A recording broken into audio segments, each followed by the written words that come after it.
una volta avevano provato ad alzare un po' il muro mettendo delle paratie, però non funziona tanto. E quindi il giorno che non si fanno, l'alternativa è o fare una bagnoterapia, che noi abbiamo, perché non abbiamo solo le sabbiature, abbiamo anche i reparti di bagnoterapia con acqua di mare, con idromassaggio, con l'ozono, quindi dare un'alternativa. Però l'acqua per chi fa le sabbiature non è così ben accettata, no? Anche se ho trovato in certi testi che associano i bagni con le sabbiature non è ben accettata. Invece era molto accettata, che però per motivi tecnici adesso è chiuso. Abbiamo una specie di bagno turco di Caligarium, fatto a forma di anfiteatro con un bollitore, in maniera da fare una specie di bagno turco, cioè il giorno che non si fa la sabbiatura perché le condizioni ambientali non lo consentono, si fa questo bagno turco. Quello era molto accettato perché chi fa la sabbiatura ricerca un po' la sudorazione, il fatto di sudare molto. E quindi come alternativa nella stagione c'era questa stanza molto grande, anche molto bella, insomma fatta con delle rocce, una specie di teatro, dove si faceva questa cura comunque termale. Un'altra domanda, il tipo di protocollo che voi utilizzate è un protocollo, diciamo, specifico, tipico vostro, o è condiviso con altri magari centri che fanno sabbiature? Non ci sono. Non ci sono, cioè nel senso una volta però venivano fatti io ho visto cioè siccome parlava che appunto è nato nel 1892, sì, poi sì. nel corso degli anni, dei decenni, Sì. questo protocollo ha subito delle, diciamo, modifiche in relazione, diciamo, non so, agli studi, oppure bene o male è rimasto, diciamo, a livello un po' tradizionale? Si è leggermente modificato proprio sulla base dell'esperienza. Io ho trovato dei protocolli con 20 minuti di sabbiatura, con associazioni. Lì credo che dipende dalla zona dove si fa, se la sabbia riesce ad avere temperature adeguate, 62-63 gradi, è già molto forte. Io poi ho fatto delle ricerche fisicamente, il passaggio di temperatura, quindi da un punto di vista qualitativo perde la terapia. Quindi quando uno fa 10-12 minuti in sabbia ha già preso il calore. In reazione anche lì la parte, nei primi 10 minuti c'è la grande perdita di tossine, poi perdo acqua e sali.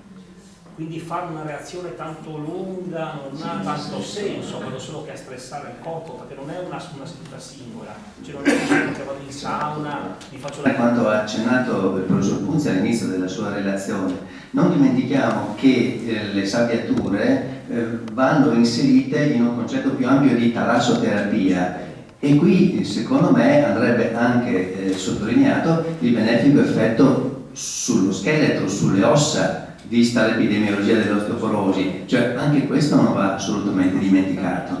Assolutamente. Chi fa sabbiatura deve seguire comunque un regime idrico e alimentare particolare e deve fare attività. Cioè, chi viene a grado fa comunque un'idroterapia, fa comunque attività fisica. È chiaro che si consiglia un'attività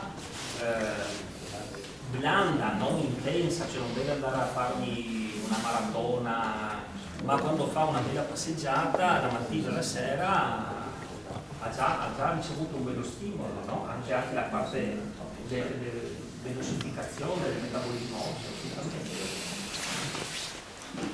Buonasera, mi chiamo Serafini, rappresento tutto, sia doveroso ringraziare voi tre, la persona del suo direttore generale, del suo staff, che dopo le iniziative legate all'inclusività, anche questa è una iniziativa importante che può aprire nuovi orizzonti per arricchire ulteriormente la nostra località di un'attività che riprenderebbe una tradizione, chiamiamola pure antica, che nel tempo non si sa bene perché si sia messo un po' da parte.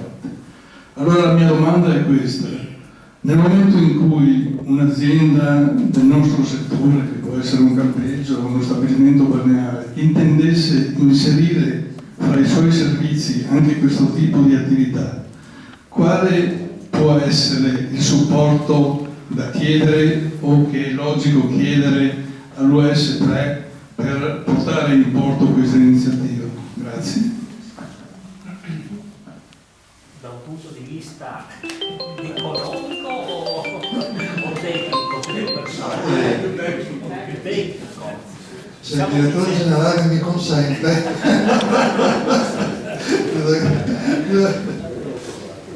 no, l'idea è che cercavamo di sviluppare già quest'anno, però per varie vicissitudini vediamo se riusciamo a impostarla per il prossimo anno, è quella di fare una fase sperimentale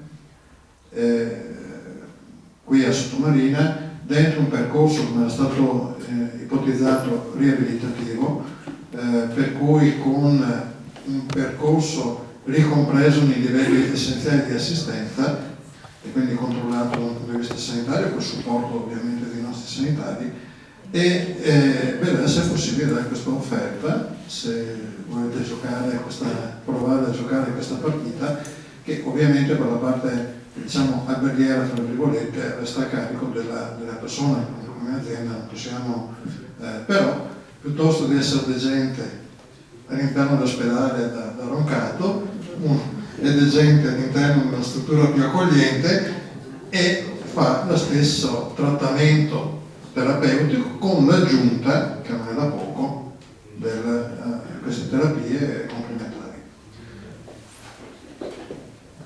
Buonasera, Giuliano Bosco, albergatore di Chioggia. Organizzazione per l'evento che è molto interessante, per un brand nuovo per la nostra località. Io volevo fare una domanda molto specifica al signore dottore che rappresenta Gradono. Che differenza c'è tra la sabbia riscaldata e quella prodotta naturale? Qual è la qualità che si va a perdere? Uno.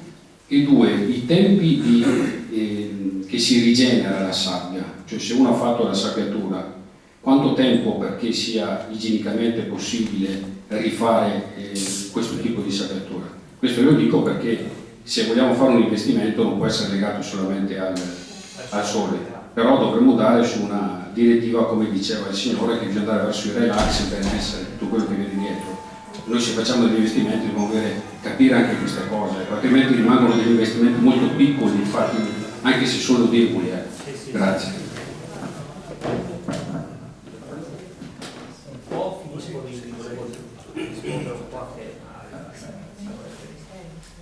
Noi siamo organizzati così dal punto di vista del personale, cioè il medico, la persona che vuole fare sabbiature fa prima una visita medica, quindi un medico deve controllare che ci siano le indicazioni, non ci siano controindicazioni, deve dare indicazioni su come fare la terapia.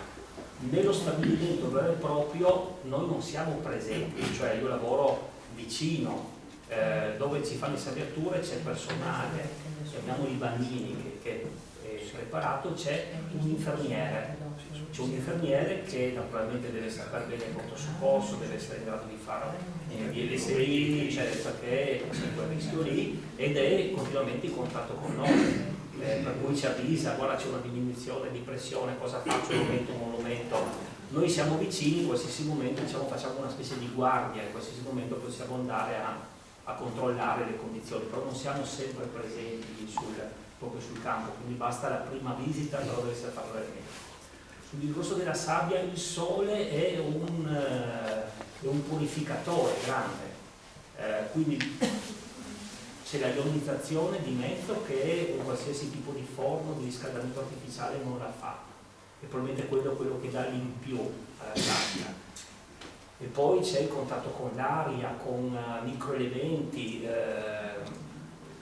Io quando porto la prima volta che ho portato, ma neanche la macchina, la bicicletta dal meccanico, mi ha detto ma tu dove vivi? Perché è tutta incrostata, cioè anche se io non entro in acqua sono continuamente in contatto con il sale dell'aria, come vivere in un continuo aerosol. In qualche maniera questo modifica le condizioni della sabbia, non può essere fatto al chiuso. E la buca ovviamente appunto per il vostro contributo che ci avete dato oggi nel nostro territorio, anche perché di sabbiature noi che siamo qui autoctoni diciamo ne sappiamo e ne abbiamo sempre sentito parlare, però ecco da dottori, professori luminari, quindi ringrazio nuovamente il direttore della Strada Serenissima e tutti i relatori appunto che oggi ci avete dato questa grande opportunità, soprattutto andare a riscoprire quello che è un po' le tradizioni appunto diciamo di una volta, e questo chissà appunto che ci permetta veramente appunto di, così, ecco, di dare uno stimolo, una grande motivazione in più, anche perché abbiamo capito che comunque questa risorsa comunque non va affrontata singolarmente, ma va affrontata veramente con un pool, ma non voglio usare terminologie inglesi di management o quant'altro, però credo che sia appunto un primo passo e spero appunto che sia proficuo, ecco, per il nostro territorio, anche perché abbiamo visto insomma, che proprio perché ogni territorio ha la sua peculiarità e noi insomma da nostri appunto autoctoni, appunto che diciamo prima, tutti gli aspetti che ci sono anche non solo per le saggiature, ma per esempio per il saputo all'Università di Padova per lo iodio, quindi tante altre cose che si possono abbinare e studiare per fare magari, non dico un format, però come diceva anche appunto il Presidente Bergatore, brand, o soprattutto quello che è magari un po' le peculiarità nostre. Quindi ecco, ringrazio nuovamente, se magari appunto mi vuole anche avvicinare il Presidente Cisa, volevo dare anche magari Giorgio, se piacere, volevo dare anche un piccolo omaggio sulle tradizioni del nostro territorio, di cui appunto vorremmo appunto consegnare appunto un libro di tradizioni di come è nata la spiaggia di Sottomarino Isola Verde.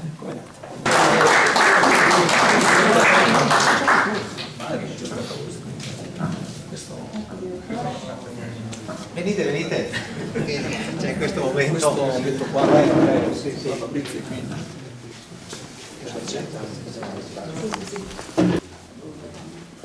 Se volete consegnare voi a uno, spiegare un po' il libro.